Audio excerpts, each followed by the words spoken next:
إذا بافن سأقولين راخس مويت قول بخين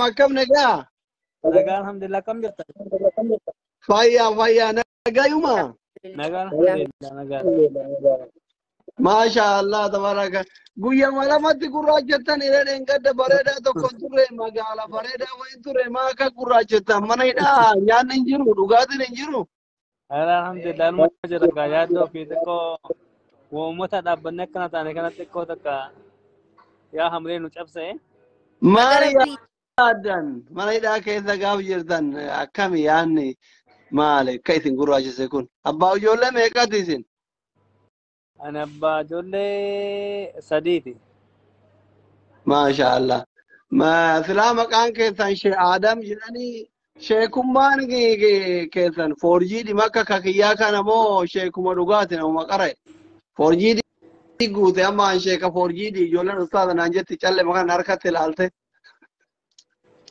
هاي أنا اللي صدر كاشي كم مال نجيني أنا يا فشيء كده وين يكون ما قام أنا كمسلم تبغى تجايا ونمي سنة هرد فتا فاريدا لين ما يرسدا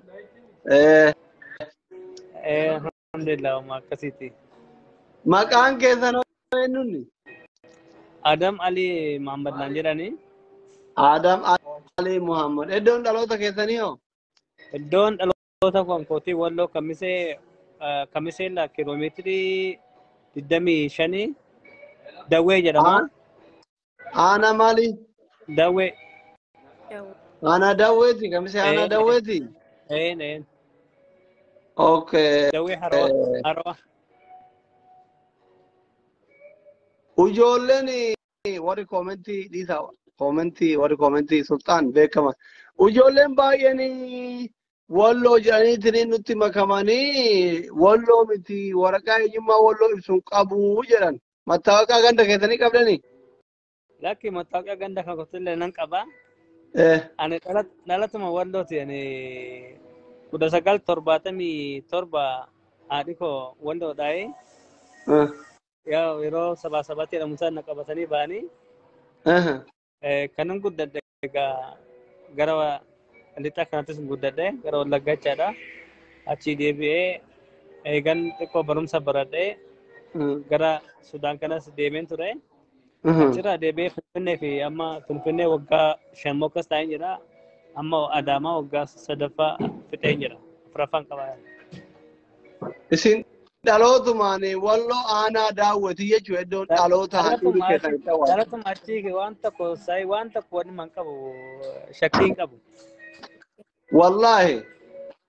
Wallaahi laazim.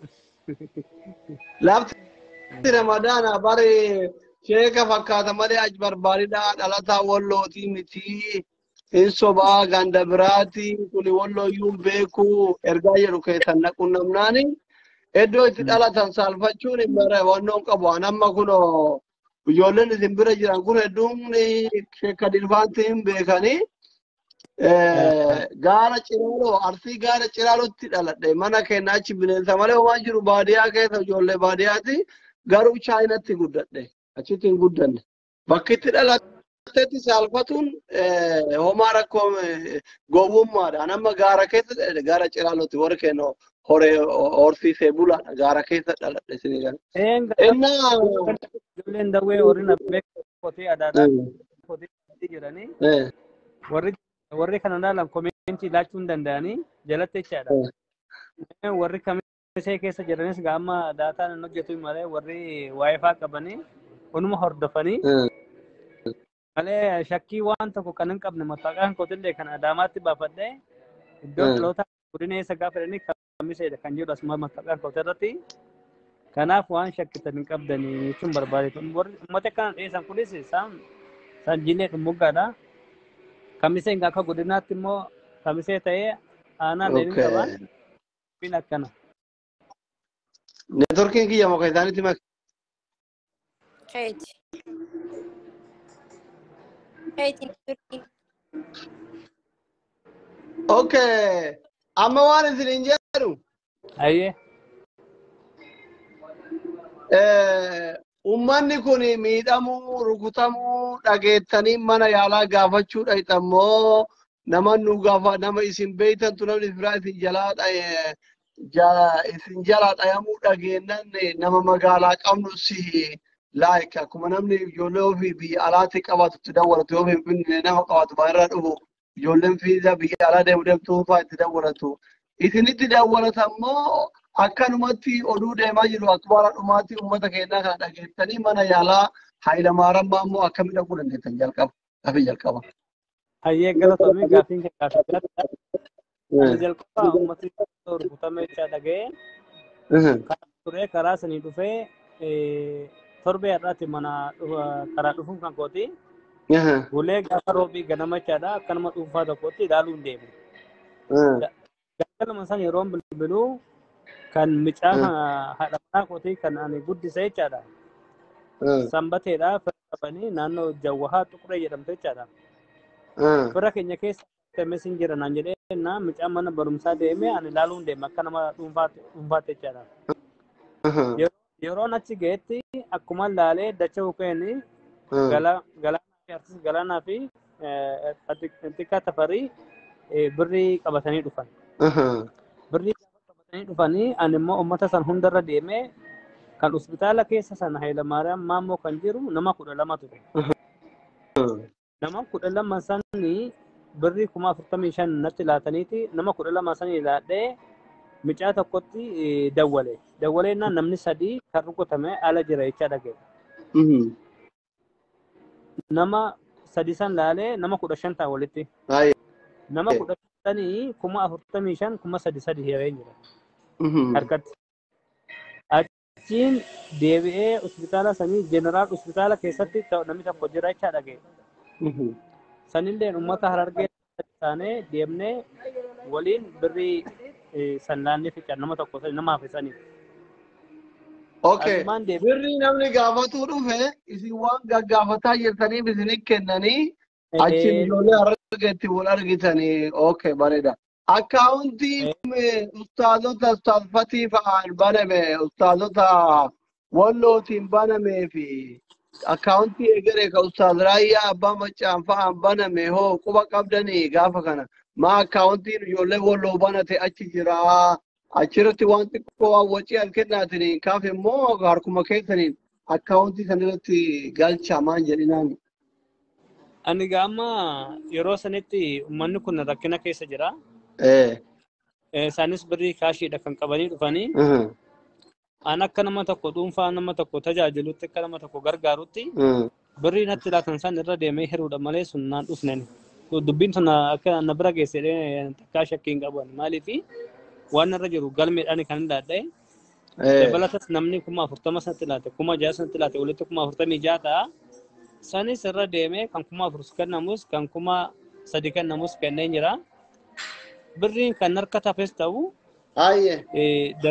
darrasanyiidhaan kan uummata irra deemee kan yaalsisaa ture jechaadha.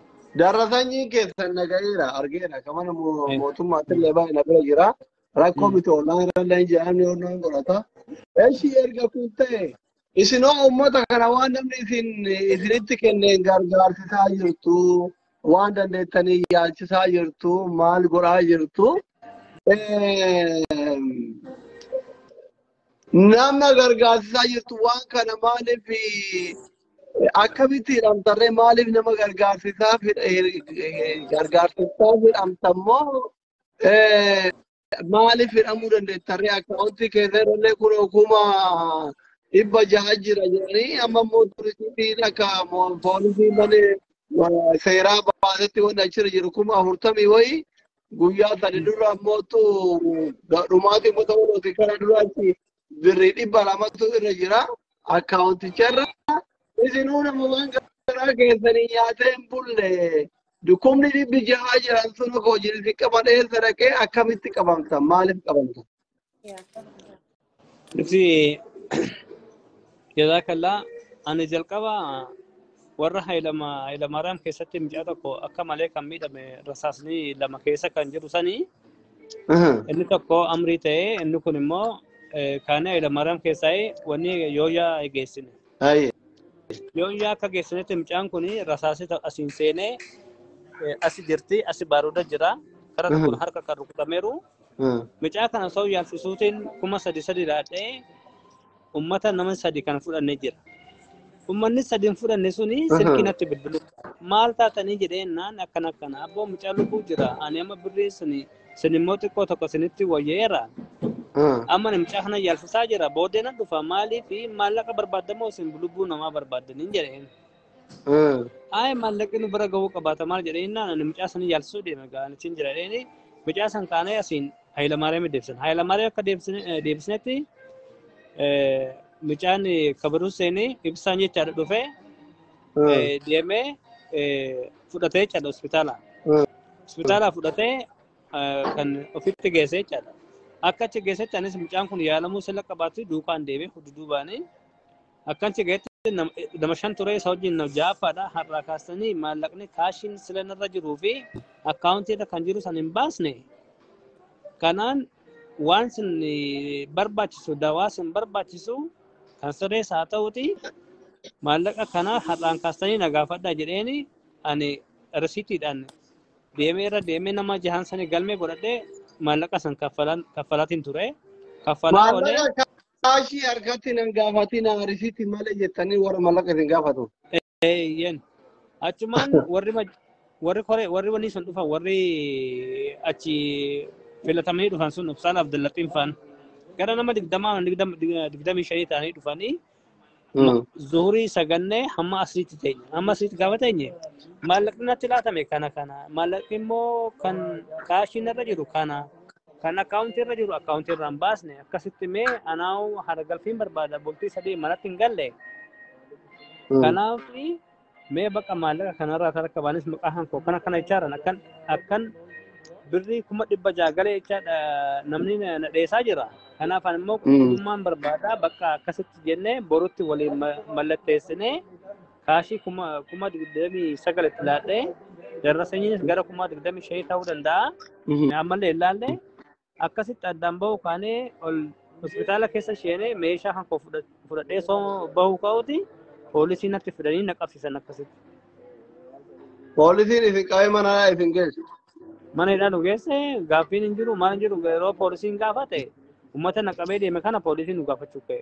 Mucaan kun ummata tajaajilaa jira darrasanyii of harkaa qaba maallaqas kaashii sanitti laateera maal badii irraa qabna ta'ee jedhanii naan poolisii kumaandoo jechaadha. Achumaan ati waasii waammadhuuf garii naan jedhe sa'aatii sun immoo sa'aatii afxiraa ta'ee nan bulee ganama waasii qabadhee gaafan dhufu immoo